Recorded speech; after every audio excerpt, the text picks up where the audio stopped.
नमस्कार, मैं रचना शर्मा चढ़ती कला MDV देख रहे सभी दर्शकों का स्वागत करती हूं। आप देख रहे हैं हिंदी टॉप न्यूज।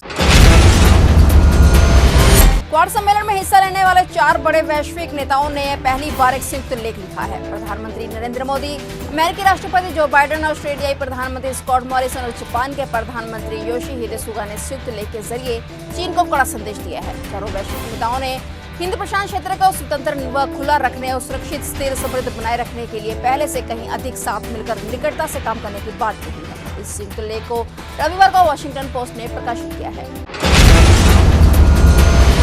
सोमवार को शाह पश्चिम बंगाल के झाड़ग्राम और रानीबंद में जनसभाओं को संबोधित करेंगे और फिर गुवाहाटी रवाना हो जाएंगे। वहां पर वे टाउन हॉल कार्यक्रम को संबोधित करेंगे। पार्टी के वरिष्ठ नेताओं ने कहा है कि शाह और भाजपा अध्यक्ष जेपी नड्डा पश्चिम बंगाल में पार्टी के 129 कार्यकर्ताओं के परिवारों से भी मुलाकात कर सकते हैं, जो बीते 5 साल में कथित रूप से राजनीतिक हिंसा में मारे गए हैं।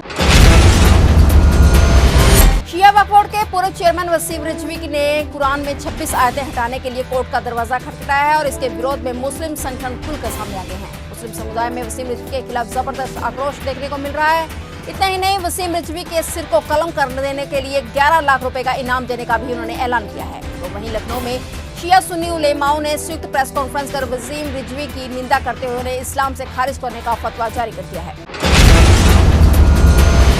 मुंबई में अटेलिया के बाहर संदिग्ध कार मिलने के मामले में एनआईए के एक्शन से महाराष्ट्र में सियासी हलचल शुरू हो गई है। शिवसेना सांसद संजय राउत ने इसे लेकर चौंकाने वाला बयान दिया है। उनका कहना है कि इस मामले में एनआईए की जांच की जानकारी पहले ही विपक्ष के नेता देवेंद्र फडणवीस तक पहुंचती रही। यह राज्य सरकार के लिए अच्छे संकेत नहीं है। वित्त मंत्री निर्मला सीतारमण ने कहा है कि पेट्रोल डीजल की कीमतों में कमी लाने के लिए केंद्र और राज्यों को मिलकर कोई रास्ता निकालना होगा। उन्होंने कहा कि अभी केंद्र सरकार जो टैक्स वसूलती है उनका बड़ा हिस्सा राज्यों को जाता है। उन्होंने कहा है कि संघीय ढांचे में हमें यह सोचना है कि इससे कैसे बेहतर ढंग से निपटे। इसके लिए केंद्र और राज्यों पर सोच समझकर विचार करना होगा, क्योंकि आखिरकार यह जनता को राहत देने का फैसला है। देश में संक्रमित मरीजों की संख्या हर दिन रिकॉर्ड तोड़ रही है। देश में पिछले 24 घंटे के अंदर 25,320 नए मामले सामने आए और इसके बाद देश में कोरोना संक्रमित मरीजों की संख्या 1,13,59,048 हो गई है। पिछले 24 घंटे में संक्रमण के कारण 161 लोगों की जान भी गई। पिछले 24 घंटे में हुई मौतों के बाद देश में मृतकों की संख्या बढ़कर अब 1,58,607 हो गई है। देश में अब तक 1,09,79,897 लोग रिकवर हो चुके हैं, जबकि इस समय 2,10,544 एक्टिव केस हैं। पंजाब में 24 घंटे में वायरस संक्रमण के 1,515 नए मामले सामने आने के बाद संक्रमितों की संख्या पंजाब में बढ़कर अब 1,96,263 हो गई है। इसके अलावा संक्रमण के चलते 22 लोगों की मौत हो गई और स्वास्थ्य विभाग के मुताबिक कोविड-19 से पंजाब में अब तक 6,052 लोगों की मौत हो चुकी है। 4 दिन रोगियों की संख्या 10,916 हो गई है। कोरोना को लेकर पंजाब में फिर से स्थिति दिन प्रतिदिन गंभीर होती जा रही है। रोजाना आ रहे पॉजिटिव केसों ने प्रशासन को चिंतित कर दिया है।